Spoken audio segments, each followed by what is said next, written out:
Assalamualaikum warahmatullahi wabarakatuh. Anak-anak kelas 4 semoga dalam keadaan sehat walafiat. Ibu akan memberikan penjelasan mengenai pembelajaran 1 dan pembelajaran 2. Ibu akan memberikan poin-poin pentingnya. Yang pertama, menjelaskan cara membuat puisi. Puisi adalah bentuk karya sastra yang menggunakan kata-kata indah dan penuh makna.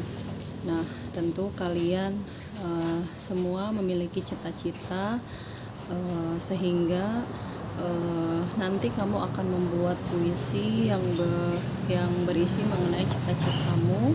Kamu buat, kemudian tuliskan judulnya, kemudian alasan memilih cita-cita tersebut, membuat cita-cita itu, dan apa yang akan kamu lakukan untuk menggapai cita-cita itu.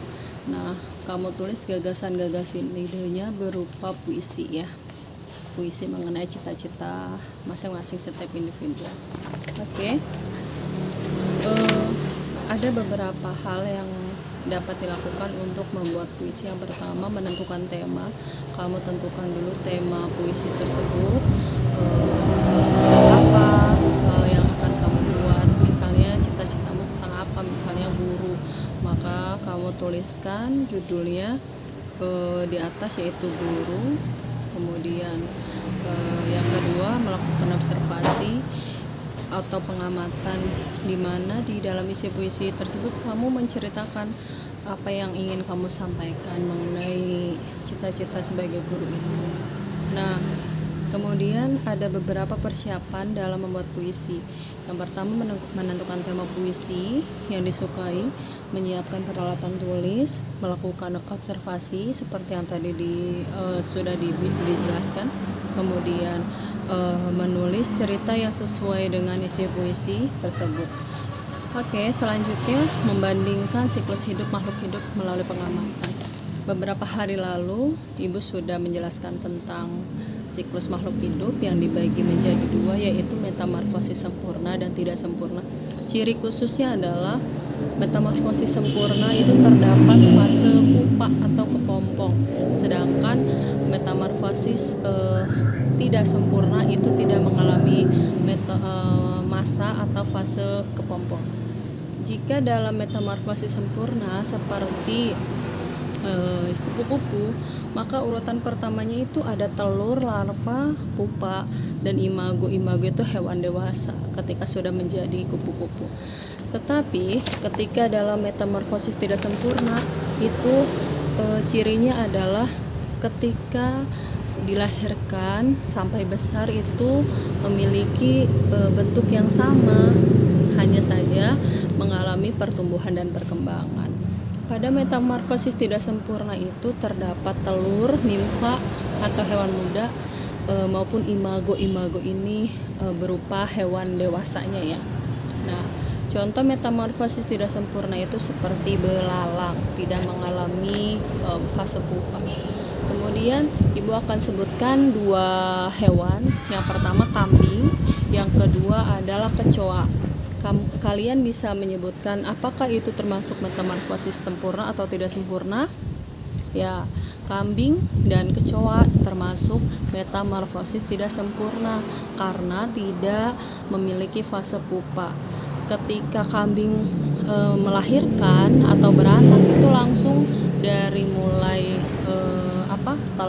kambing berupa kambing anakan kambing ya maksudnya, kemudian hewan muda menjadi hewan biasa. Ketika kecoa bermetamorfosis maka dimulai dari telur, nimfa, kemudian hewan dewasa. Nah, yang selanjutnya menentukan pilihan kata dalam puisi. Ada beberapa hal yang harus diperhatikan dalam menentukan kata atau memilih kata. Yang pertama, gunakan kata yang bermakna positif, kata-kata santun, kemudian ungkapan pujian untuk sesuatu yang indah, kemudian kata-kata yang tidak menjelekkan atau mengejek maupun menghina, kata-kata yang terdengar ketika dibaca itu indah, misalnya keluh kesah, suka duka, kemudian canda tawa sebagainya. Gunakan perumpamaan-perumpamaan sehingga membuat puisi tersebut menjadi indah ya. Oke, selanjutnya menjelaskan tarik kreasi daerah. siapa di antara kalian kelas 4 yang memiliki hobi menari. Nah, menari ini ada 2 jenis, ada tari kreasi daerah, ada juga yang modern. Yang kita pelajari adalah tari kreasi daerah. Berikut Ibu sebutkan beberapa tarian daerah beserta asalnya. Pertama, tari sedati dari Aceh, tari kecak dari Bali, tari ondel-ondel dari DKI Jakarta, tari sekapur siri dari Jambi, tari merak dari Jawa Barat, tari serimpi Jawa Tengah, tari reog Ponorogo. Oke, bisa kalian ulangi lagi ya beberapa jenis tari kreasi daerah beserta asal daerah. Kemudian menjelaskan manfaat makhluk hidup bagi lingkungan sekitar. Hewan dan tumbuhan adalah jenis sumber daya alam yang dapat diperbaharui. Hewan dan tumbuhan memiliki manfaat, diantaranya sebagai bahan makanan, bahan pakaian, peralatan rumah tangga maupun bahan baku produk kesehatan. Contoh, tumbuhan berupa padi dimanfaatkan bahan makanan pokoknya, kapas bahan pembuat kain katun, kemudian jati dimanfaatkan untuk perabotan atau bahan bangunan. Kemudian ada hewan contohnya ikan dimanfaatkan sebagai bahan makanan. Kemudian ada domba sebagai bahan makanan maupun rambutnya dimanfaatkan untuk pakaian. Dan terakhir ada kerbau dimanfaatkan sebagai bahan makanan dan tenaganya untuk membajak sawah. Oke, baiklah beberapa materi pembelajaran 1 dan 2 yang sudah Ibu jelaskan poin-poinnya. Kalian cukup menyimak saja, kemudian tulis poin-poin pentingnya, kemudian tetap semangat dalam belajar di rumah. Kita berdoa bersama semoga keadaan seperti ini segera membaik.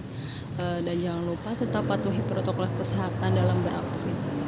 Kemudian insya Allah hari Kamis kita akan bisa belajar secara virtual seperti ini, seperti Zoom meeting ya, tapi melalui aplikasi Google Meet. Baiklah anak-anak, Ibu akhiri pembelajarannya.